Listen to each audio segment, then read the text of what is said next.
В начале весны любимая россиянами Абхазия стала источником добрых вестей. В прощенное воскресенье наместник Новоафонского монастыря иродиакон Давид Сарсания принес покаяние и просил вернуть его в лоно канонической церкви. Напомню, что с 2011 года обитель находится в руках раскольников, и иеромонах Дорофей Дбар принял решение создать собственную церковную структуру, которая не подчинялась бы ни грузинской, ни русской иерархии. В Абхазии побывал наш коллега Александр Егорцев.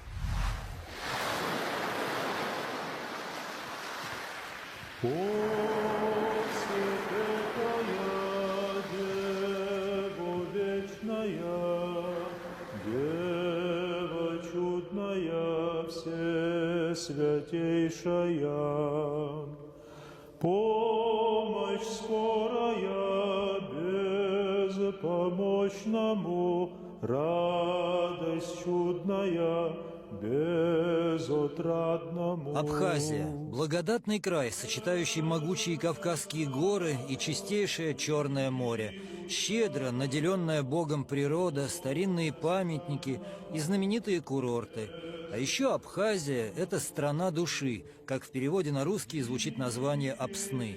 Древняя земля, связанная с молитвой, христианской проповедью и подвигом величайших святых – апостола Симона Канонита, мученика Василиска и святителя Иоанна Златоуста. Я тебя молю, всесвятейшую, не отринь мою мольбу грешную.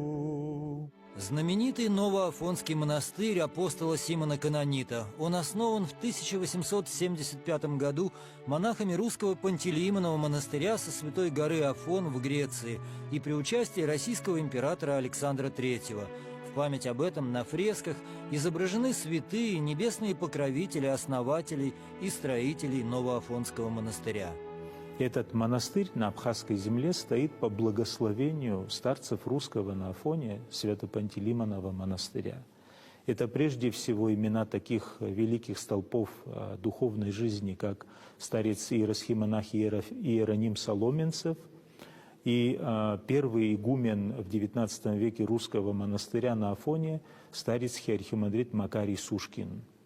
Вот духовный сын старца Макария Сушкина, будущий первый игумен и строитель этого всего монастырского комплекса, старец Иерон Васильев, значит, он осуществил благословение и замысел этих старцев. До государственного переворота 1917 года Новоафонский монастырь был одним из главных духовных центров Кавказа. Этот величественный собор и пронзительные росписи показывали глубокую духовную связь с православной культурой России и Византии. Конечно, это особое место для нашей страны, и не только для нашей страны, для всего мира православного. Апостол Симон Канонит – это там, где впервые Христос показал свое божественное происхождение на свадьбе у него. Это наш просветитель. При советской власти в 1924 году монастырь был закрыт, и только после грузино-абхазского конфликта в 1994 году монастырь был возвращен верующим. Но одним из последствий той войны стала неопределенность статуса находящихся в Абхазии приходов. Вот уже 30 лет местные православные пытаются найти выход из сложившейся ситуации. Однако решение канонических проблем не бывает простым, требует много времени и большого терпения, поэтому на сегодняшний день оно еще не найдено. Более того, в 2011 году внутри духовенства произошел раскол, причиной которого стали разные взгляды на будущее православия в Абхазии. Одна из противоборствующих сторон взяла под контроль Новоафонский монастырь. К сожалению, надо признать, раскол сказался на всей церковной жизни страны души. Знаменитый Новоафонский монастырь Абхазии. Я помню, в 2000-е годы здесь всегда было много людей, туристы, паломники. В храме совершались богослужения. Сейчас, как видите, монастырь пуст. Храм закрыт. Даже в эти дни первой седмицы Великого Поста богослужения не совершаются. Результат церковного раскола, который стал большой болью для всей Абхазии.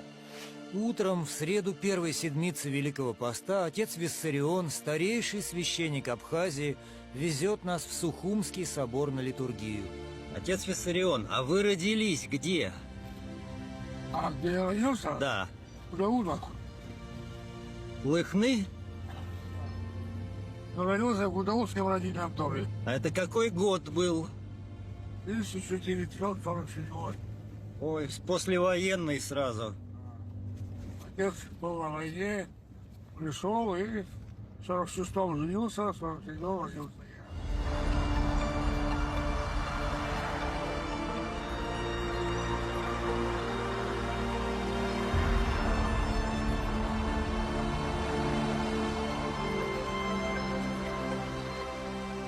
Благовещенский кафедральный собор, и сейчас там идет литургия прежде освященных даров.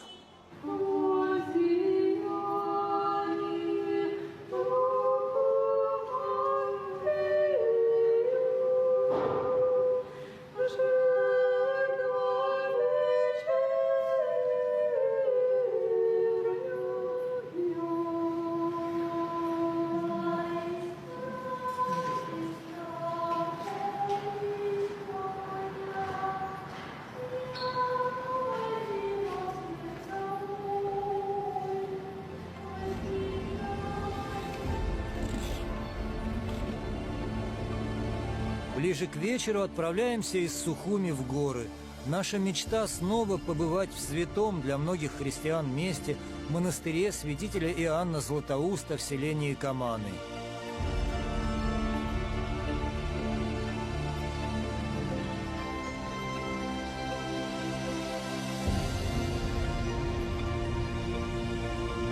Окруженный горами старинный храм, в левом пределе древняя каменная гробница.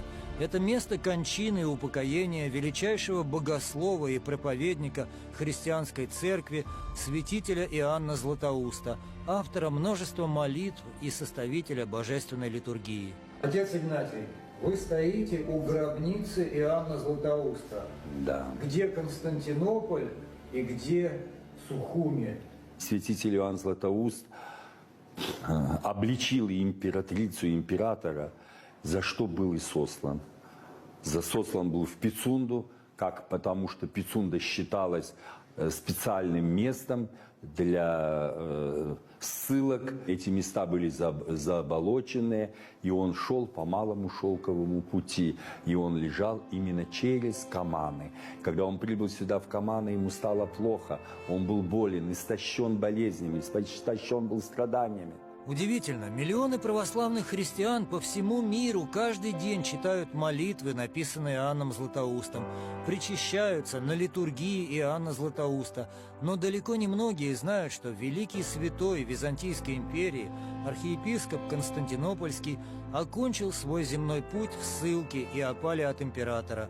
Иоанн Златоуст скончался здесь, среди этих гор, в Каманском ущелье. И ушел из этого бренного мира со словами «Слава Богу за все, и за скорбь, и за радость». Это были его последние слова, которые знает весь православный мир.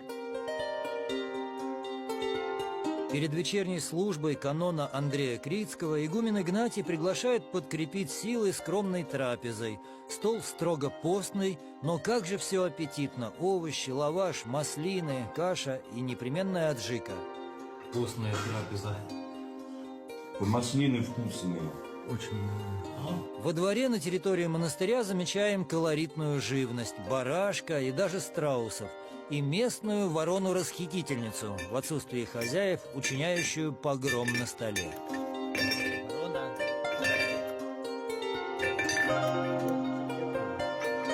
Ну это чай.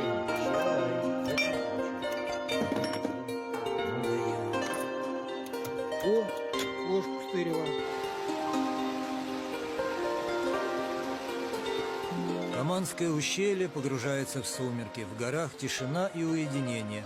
Яко владычица, чистая каю, чайся, прими пьян. В монастыре святителя Иоанна Златоуста начинается чтение великого покаянного канона Андрея Крицкого. Дух же предал еси, томя приведеши, Христе Твоему родителю.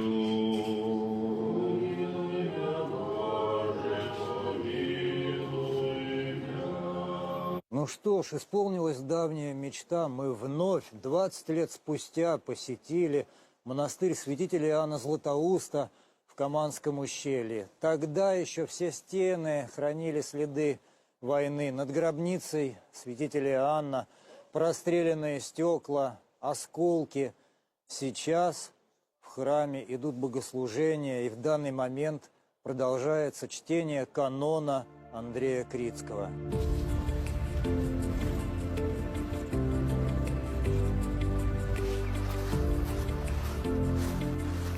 В прощенное воскресенье в Абхазии произошло неожиданное, но очень важное для духовной жизни событие. Иеродиакон Давид Сарсани из Новоафонского монастыря пришел в храм к отцу Виссариону и принес покаяние за участие в расколе. Что сегодня меня привело сюда? Я хочу и прошу Господа остановить это разделение. Но я хочу, чтобы все мы были вместе, чтобы в Новоафонском монастыре была монашеская молитва каждый день, чтобы священный монастырь не был местом интриг, чтобы он не был местом разделения или борьбы за что-либо. Поэтому я пришел сюда и говорю: простите меня, дорогой отец Виссарион, и все братья, отцы, и весь народ Божий, за то, что я причинил вам боль разделения, за то, что я нанес вам рану, но благодарю Господа, что Он дает мне возможность прийти. За этими ранами, за этими ранами стоит воскресенье. Аминь. Христос, истинный Бог наш. Сколько ран имел, сколько всего, но Аминь. впереди. Аминь. Терпение. Спасибо. Я, слава Богу, выдержал. И я обнимаю вас. Отец Виссарион прямо по-библейски и по-отечески принял возвращение отца Давида. Растроганные прихожане стояли со слезами радости. Это было с его стороны, то, что он делал до этого, это было пагубно для него. И что он сумел остановиться и отказаться от того делания, которое он делал до этого, это для него спасение. Брат кается, он прощается, и поэтому в первую очередь он сделал для себя очень такой важный спасительный шаг. Да, конечно, многие могут его не понять сейчас. В том же и в Новом Афоне, те, которые там вот не сумели понять, что такое вообще православие. Это покаяние. Покаяние, войти в врата покаяния. Это вообще, если взять мой молитвенное отношение, вот Ефрем Сирин, Андрей Крицкий, все это как раз то, о чем мы и говорим, что необходимо православному человеку для спасения, это покаяние. С покаянием отца Давида часть верующих Абхазии вновь поверила в возможность преодоления раскола среди местного духовенства.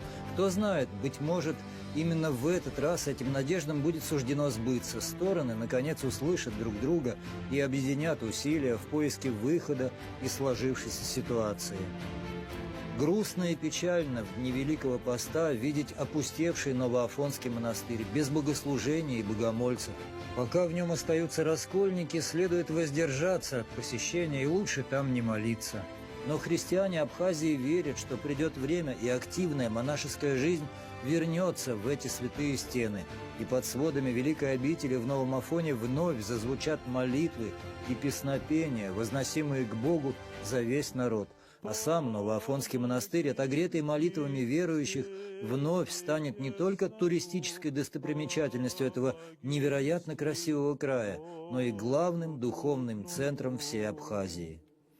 О, всепетая, я тебе пою, сердобольная, услышь песнь мою.